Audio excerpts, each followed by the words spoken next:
नमस्कार दोस्तों। आज हम भौतिक भूगोल के एक महत्वपूर्ण अध्याय भूषण चलन के बारे में जानेंगे। भूषण चलन पृथ्वी पर विभिन्न प्रकार के जो मूवमेंट होते रहते हैं उनका अध्ययन किया जाता है। इसमें मूवमेंट में सबसे बड़ा जो योगदान होता है, बल फोर्स काम करते हैं, पृथ्वी के अंदर फोर्स काम करते हैं, उनके माध्यम से ही पृथ्वी पर हलचलें होती रहती हैं। ये हलचलें हमें कभी कभी देखने को मिलती है, जैसे भूकंप, ज्वालामुखी के रूप में, भूकंप के रूप में। कभी ये हलचलें धीरे धीरे भी चलती रहती है, दीर्घकालिक भी होते हैं, कह सकते हैं दीर्घकालिक भी होती हैं, और कुछ अल्पकालिक भी होते हैं। ये अल्पकालिक में भूकंप और ज्वालामुखी आते हैं, और दीर्घकालिक में जैसे पर्वतों का निर्माण और पर्वतों का निर्माण है, ये महत्वपूर्ण रूप से शामिल किया जाता है। इसमें हम बलों को दो भागों में बांटते हैं, जैसे अंतर्जात बल है और बहिर्जात बल है।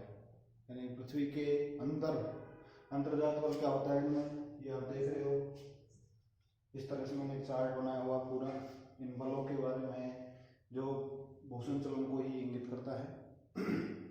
अंतर्जात बल जो होते हैं, अंतर्जात बल पृथ्वी के अंदर से उत्पन्न होने वाले बल होते हैं, इसलिए इनको अंतर्जात बल कहा जाता है। जबकि बहिर्जात बल पृथ्वी के बाह्य सतह पर काम करते हैं, इस कारण से इनको बहिर्जात बल की संज्ञा दी जाती है।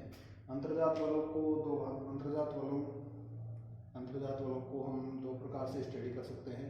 इनके एक तो होता है आकस्मिक संचलन अंतर्जात बल, यानी कि आकस्मिक संचलन और पटल विरूपणी दो भागों में बांटा गया है इनको। आकस्मिक संचलन में अंतर्जात बलों को आप ऐसे देखोगे, ये आकस्मिक संचलन में आप जानते हो भूकंप और ज्वालामुखी जो होते हैं वो आकस्मिक संचलन में शामिल किए जाते हैं। यानी पटल विरूपणी संचलन जो होते हैं, पटल विरूपणी संचलन, इसके अंतर्गत पटल विरूपणी संचलन एक प्रकार से दीर्घकालीन क्रिया है पृथ्वी पर परिवर्तन के लिए। पृथ्वी की सतह पर, बाहरी सतह पर जो परिवर्तन देखेंगे उसके लिए पटल विरूपणी संचलन एक दीर्घकालीन क्रिया है। इसको हम दो भागों में बांट सकते हैं, जैसे कि यहाँ पर बांटा हुआ है महादेशीय और पर्वतीय संचलन। महादेशीय जो संचलन है इसको इंग्लिश में इपिरोजेनेटिक कहते हैं, और जो पर्वतीय संचलन है इसको ओरोजेनेटिक कहते हैं। इपिरोजेनेटिक में इपिरो जो शब्द है इसका अर्थ होता है महाद्वीप। इपिरो जो शब्द है उसका अर्थ होता है महाद्वीप, और जेनेटिक जो है उत्पत्ति, महाद्वीपों की उत्पत्ति के संबंध में जो बल काम करेगा, पटल विरूपणी का ही रूप है, दीर्घकाल में तैयार हुआ है। इससे किसकी उत्पत्ति हो रही है, महाद्वीप की, और इधर किसकी हो रही है उत्पत्ति, पर्वतों की। ठीक है, ये किस प्रकार से हो रही है, इन दोनों की उत्पत्ति पर्वत और महाद्वीपों की उत्पत्ति कैसे हुई है, दीर्घकाल में। इसको किसके अंदर रखा है हमने, पटल विरूपणी संचलन के। इधर हम जो आकस्मिक संचलन में रख रहे हैं उनको रखेंगे, इसमें रखेंगे भूकंप और ज्वालामुखी को। तो ये चीज आपकी क्लियर हो जानी चाहिए। दोनों इन सभी चीजों सबका संबंध किससे है, अंतर्जात बलों से। बहिर्जात बलों से इनका संबंध नहीं है, इनको मैं बाद में पढ़ाऊंगा। अभी हम केवल अंतर्जात बल पढ़ रहे हैं, जिसके अंदर आकस्मिक संचलन बांटा पहले, फिर पटल विरूपणी संचलन बांटा। पटल विरूपणी संचलन के अंतर्गत होने वाली क्रियाओं को हम दो भागों में बांट रहे हैं, महाद्वीपीय संचलन और पर्वतीय संचलन। महाद्वीपीय संचलन को हम ऐसे देखते हैं, पहले हम देखते हैं महाद्वीपीय संचलन क्या है। ठीक है, महाद्वीपीय संचलन को इंग्लिश में इपिरोजेनेटिक कहते हैं। इपिरो का अर्थ होता है महाद्वीप, और जेनेटिक मतलब उत्पत्ति, महाद्वीपों की उत्पत्ति। ठीक है, अब महाद्वीपों की उत्पत्ति कैसे होती है, महाद्वीपों की उत्पत्ति में दो तरह से बल, यानी महाद्वीपों की उत्पत्ति में लंबवत बल काम करता है। अब ये पटल विरूपणी संचलन बल कैसे काम करते हैं, कभी तो बल ऊपर की तरफ काम करता है, कभी बल क्षैतिज रूप में काम करता है, कभी लंबवत रूप में काम करते हैं। लंबवत रूप में क्या होता है बल, मैं आपको बताता हूँ। लंबवत रूप में जब काम करेंगे तो बल या तो ऊपर की तरफ या नीचे की तरफ बल काम करेंगे, या तो कोई चीज नीचे जाएगी या कोई चीज ऊपर आएगी। ठीक है, ये तो बल लंबवत संचलन। अगर बल कोई चीज यूं एक दूसरे से दूर जा रही है या एक दूसरे के पास आ रही है, इस तरह मूवमेंट हो रहा है, तो ये होता है क्षैतिजीय।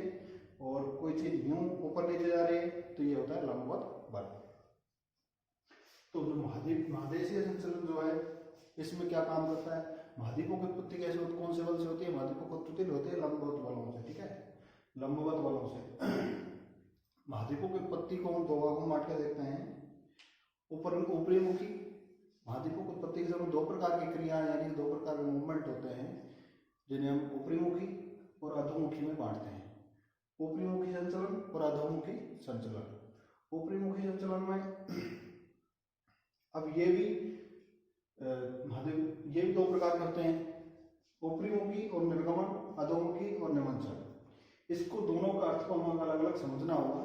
ऊपरीमुखी और निर्गमन में क्या अंतर है? ऊपरीमुखी का अर्थ होता है महाद्वीप के किसी भाग, महाद्वीप ऊपरीमुखी का अर्थ होता है ऊपर उठना।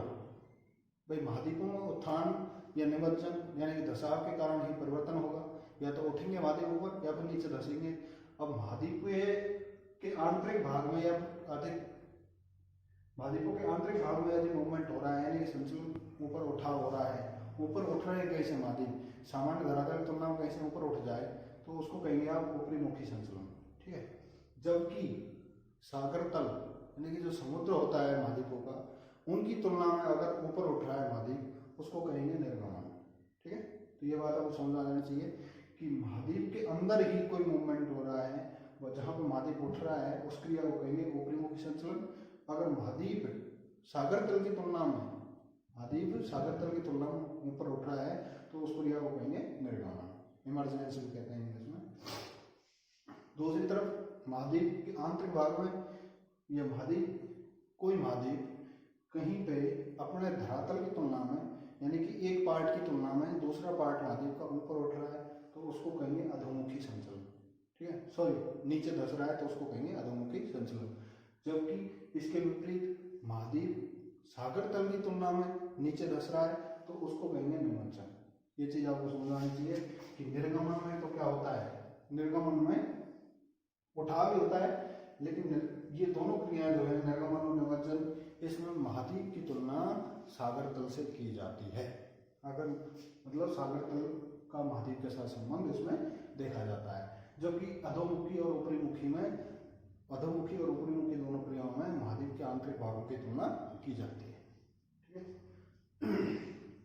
अब आ जाते हैं पर्वतीय संचलन पर। पर्वतीय संचलन जैसा कि आपने इसमें देखा, इपिरोजेनेटिक में इपिरो का अर्थ होता है महाद्वीप। इसी तरह पर्वतीय संचलन में ओरोजेनेटिक, ओरोज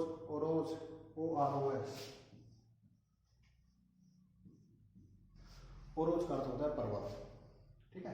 ओरोज का अर्थ होता है पर्वत। जेनेटिक का अर्थ होता है उत्पत्ति, मतलब पर्वतों की उत्पत्ति। तो पर्वतों की उत्पत्ति को हम किस तरह देखते हैं? पर्वतों की उत्पत्ति के लिए तनाव और संपीड़न, ये तनाव और संपीड़न दो तरह की क्रियाएं होती हैं। पहले तो आप ये समझिए, पृथ्वी के अंदर जो चट्टानें हैं, जब पर्वतों की उत्पत्ति कैसे होती है समझना होगा आपको। पर्वतों की उत्पत्ति के लिए पृथ्वी के अंदर जो चट्टान है, क्योंकि हम अंदर की बात क्यों कर रहे हैं, अंदर ही चल रहे हैं सारे, पृथ्वी के अंदर ही हो रही है सारी क्रियाएं, ठीक है। पर्वतीय संचलन के लिए दो तरह के मूवमेंट होते हैं, इसमें ये कह सकते हैं क्रियाएं होती हैं दो तरह की। अंदर पृथ्वी के अंदर जो चट्टान है वो क्षैतिज रूप में ही करना है हमको सारा, ठीक है। ये क्षैतिज है क्योंकि ये लंबवत हो गया आधे से, यहाँ पर बात चलेगी केवल क्षैतिज की। पर्वतीय संचलन में केवल क्षैतिज ही काम करेंगे, मतलब यूं इस तरह से एक दूसरे से दूर जाएंगे, एक दूसरे के पास आएंगे दो चट्टानें। इसमें क्या होगा, पर्वतीय संचलन पृथ्वी के अंदर जो चट्टानें हैं वो या तो एक दूसरे से दूर जाएंगे, एक दूसरे के पास आएंगे। जब वो चट्टानें एक दूसरे से दूर जा रही हैं तो उसको कहेंगे तनाव की स्थिति। जब वो चट्टानें एक दूसरे के पास आती हैं और उसमें थोड़ा सा एक दूसरे के पास आएंगे, टकराएंगे, तो संपीड़न की स्थिति उत्पन्न होती है। जो तनाव होता है, जब तनाव क्या होता है, चट्टानें एक दूसरे से दूर जाएंगी तो तनाव के कारण, जैसे कोई रबड़ है उसको आप खींचते हो तो उसमें तनाव की स्थिति उत्पन्न हो जाती है। तो उसमें क्या होता है, विभंग, यानी कि या तो क्रिस्टल बढ़ जाते हैं। आप जानते हो कोई चीज़ में खींचोगे उसमें दरार पड़ेगी, या फिर क्रैक होगा, फॉल्ट होंगी, फ्रैक्चर होगा। ये तीन चीज़ें आपको याद रखनी है, इनको आगे हम डिटेल में पढ़ेंगे। या तो उसमें फ्रैक्चर होगा, या उसमें फॉल्ट पड़ेगा, या फिर उसमें क्रैकिंग यानी कि चटकने दरार आएंगी, ठीक है। तो ये तीन चीज़ें आपको ध्यान रखनी है। ये किससे आती है, तनाव से जुड़ा हुआ है, यानी कि टेंशन। ये तीनों चीजें तनाव से जुड़ी हुई हैं, चटकन, भ्रंशन और विभंग, तीनों चीजें किससे जुड़ी हुई, तनाव से। इसके अलावा हम देखते हैं ये संपीड़न जो है, संपीड़न, संपीड़न में क्या होता है, संपीड़न में कोई चट्टान एक दूसरे के पास आती है, जब पास आती है आपस में टकराती हैं तो कुछ तो होगा ना, कुछ मतलब या तो उसमें चट्टानें ऊपर उठ जाएंगी या फिर उसमें चट्टानें नीचे धंस जाएंगी, इस तरह की। तो संपीड़न में क्या होता है, संपीड़न में बंकन यानी कि फोल्ड पड़ जाते हैं, बेंडिंग पड़ जाती है। बेंडिंग, इन फोल्ड को हम दो रूपों में अध्ययन करते हैं, संबलन और बलन। संपीड़न से क्या होता है, बंकन यानी कि मोड़ पड़ जाते हैं। अब वो मोड़ हो सकता है नीचे की तरफ धंस जाए, अब मोड़ हो सकता है ऊपर की तरफ हो जाए, अब वो मोड़ हो सकता है कोई बहुत बड़े क्षेत्र में हो, वो मोड़ हो सकता है किसी छोटे क्षेत्र में हो, तो उसको हम आगे जाके संबलन और बलन के रूप में अध्ययन करते हैं।